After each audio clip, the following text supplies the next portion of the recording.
After a full year of negotiations, there has been a major breakthrough in NAFTA talks, but it doesn't involve Canada. Today, the U.S. and Mexico reached a preliminary deal that President Donald Trump says will replace NAFTA. It could eventually include Canada, depending on what this government does next. If they'd like to negotiate fairly, we'll do that. You know, they have tariffs of almost 300% on some of our dairy products, so we can't have that. We're not going to stand for that. I think with Canada, frankly, the easiest thing we can do is to tariff their cars coming in, but I think we'll give them a chance to probably have a separate deal. We could have a separate deal, or we could put it into this deal. Canada's Foreign Affairs Minister Chrystia Freeland heads to Washington tomorrow to pick up where Canada left off. Does this government feel blindsided? And do they think Trump is trying to strong-arm Canada into a deal? Joining me now from Montreal is the chair of the Cabinet Committee on Canada-U.S. Relations, Marc Garneau. Minister, I want to start by playing you a clip from President Donald Trump earlier today and get your reaction. Have a listen. We'll start negotiating with Canada relatively soon. They want to negotiate very badly. But one way or the other, we have a deal with Canada. It'll either be a tariff on cars or it'll be a negotiated deal. And frankly, a tariff on cars is a much easier way to go, but perhaps the other would be much better for Canada. Minister Garneau, is that an ultimatum? Absolutely not. We are, of course, negotiating, and we have been from the beginning, and it's important for us to arrive at a deal, which is a trilateral deal. As you know, NAFTA is a trilateral deal, and Mexico and Canada continue to make it that the position of Canada, and we will, as you know, Minister Freeland will be returning to Washington tomorrow, and we'll continue the negotiations. We had to wait a while because Mexico and the United States had to work out bilaterally some very important issues related to automobiles and auto parts, and we hear that that has reached a resolution, so now we're going to be back at the table to negotiate a deal trilaterally. Minister, from what you've seen so far, are there any red flags or any parts of this agreement that Canada is strongly opposed to?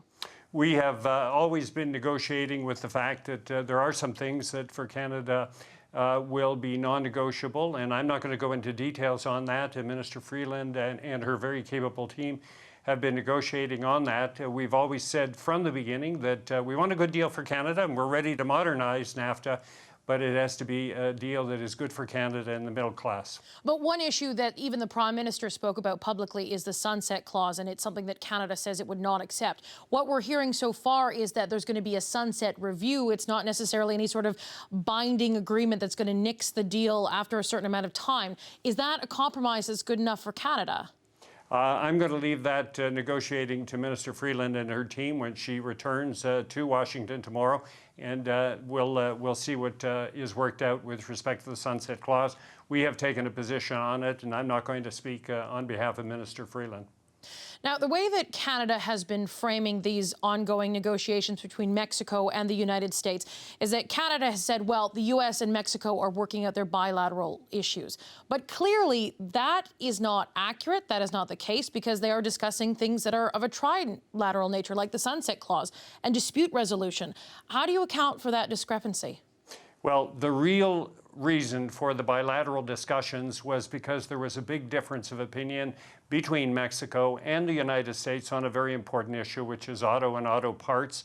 That was the main reason that they were negotiating. They had to work out a deal, and it looks like they've come to an agreement. So now's the time for Canada to rejoin this trilateral set of discussions, and we'll take it from there. Can you see that from at least an outside perspective that it looks like Canada's been left out in the cold here?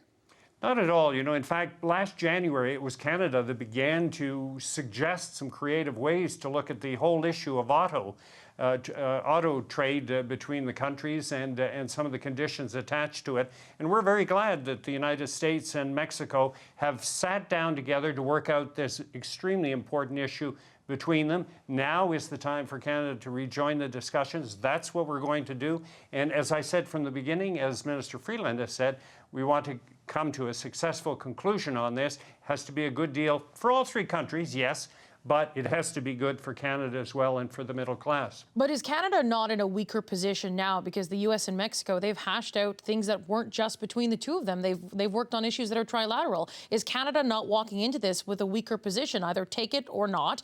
And the Congress is going to receive a letter from the U.S. Trade Representative on Friday.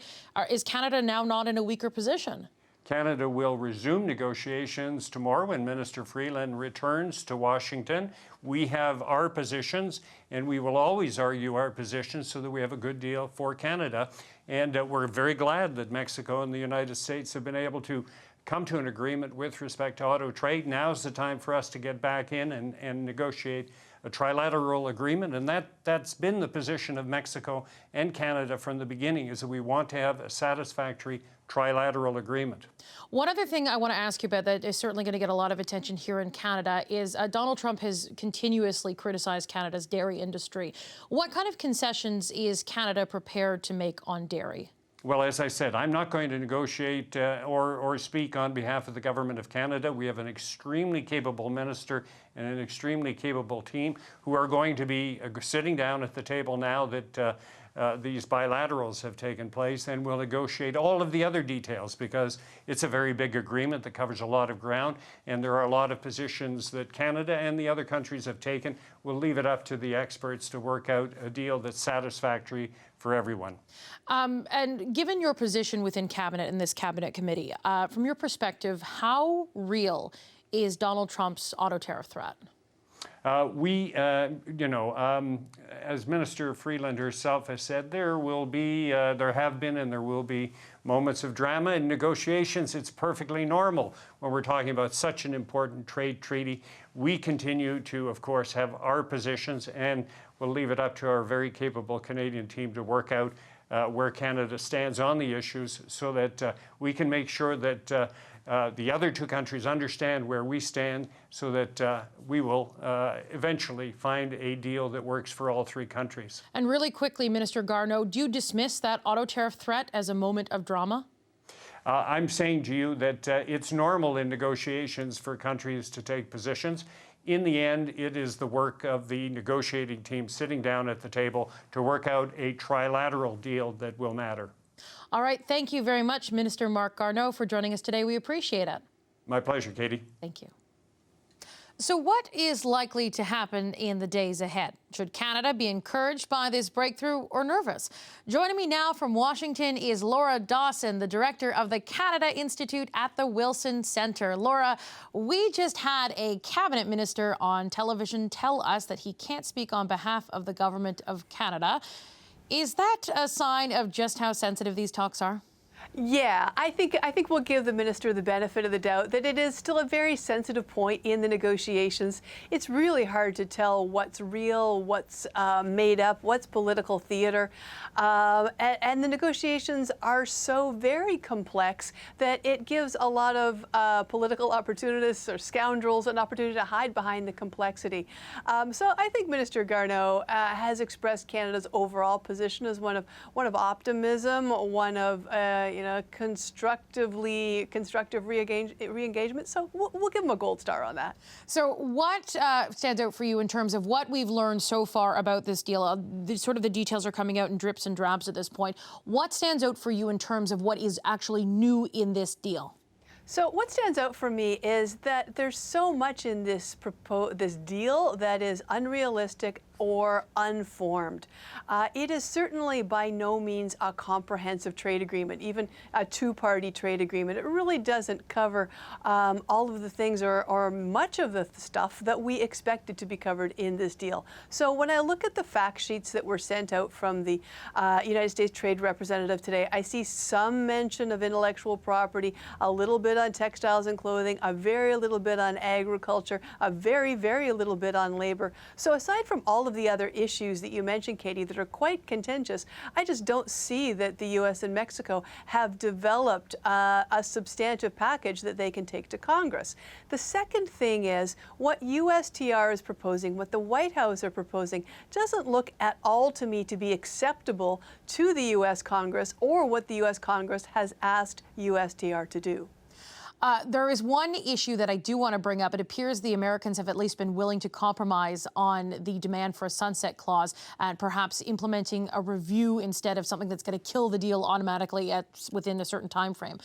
From what you've seen so far, is that something that Canada can work with? Because Canada has said if there is a sunset clause, Canada's not doing this.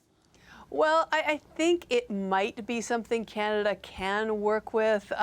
It now provides a 6-year review and a 16-year extension. But again, it's so very complicated that it looks like it would be very difficult to do in practice.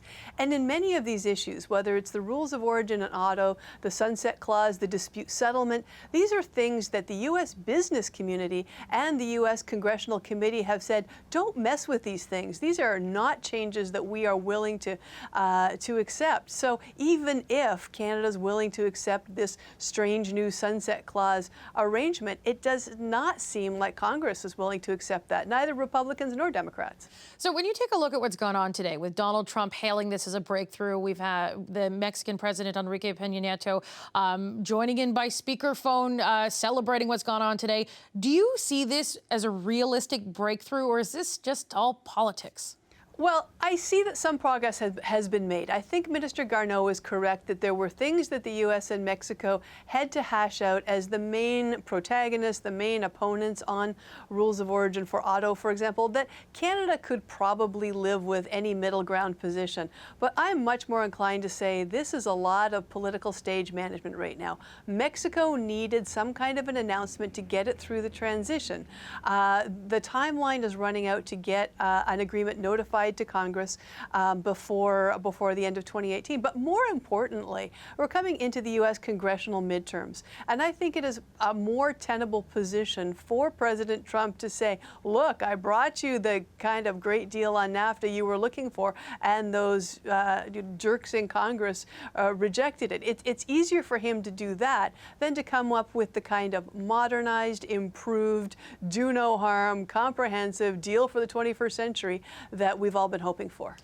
With Canada heading back to the negotiating table, Chrystia Freeland gets to Washington tomorrow. Is Canada in a weaker position heading into the face-to-face negotiations? Because even though the U.S. and Mexico, Canada had spun it that, okay, they're working out bilateral issues, they dealt with more than just bilateral issues. That's not an accurate assessment of what actually happened, according to this announcement today.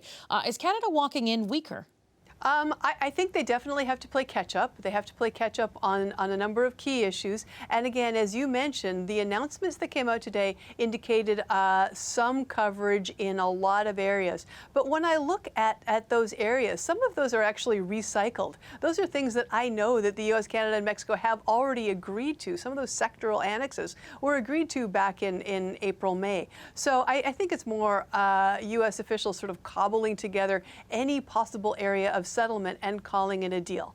Does Canada have to work harder? Yes, it's going to have to play catch up. The other thing that I think it needs to do is continue to remind its advocates and partners in the U.S. business community and in Congress how important trilateral trade is, and that this deal's got to be good for everybody. Now, you are someone who knows just how difficult and technical trade negotiations really are. Is it realistic to reach some sort of timeline here to get, something, an agreement in principle, perhaps by the end of this week, to have leaders standing up before December 1st signing off on something? Is that even remotely realistic? Nope. No, it's not. I mean, we've got 3 days left in this week before a holiday weekend. We have extremely technical issues. Just look at the issue of intellectual property alone. We know that that's very important to the United States, and some of the major intellectual property groups, pharmaceuticals, entertainment, digital, are just starting to come forward and put their positions out in the public domain. So there's no way that in the next 72 hours that we can put all this to bed trilaterally. There's just so much that's left outstanding. I think that eventually Canada is probably going to have to make some concessions on key issues, but today is not that day. Laura Dawson, thank you so much for your time today. We hugely appreciate you speaking with us and providing your insight. You're welcome.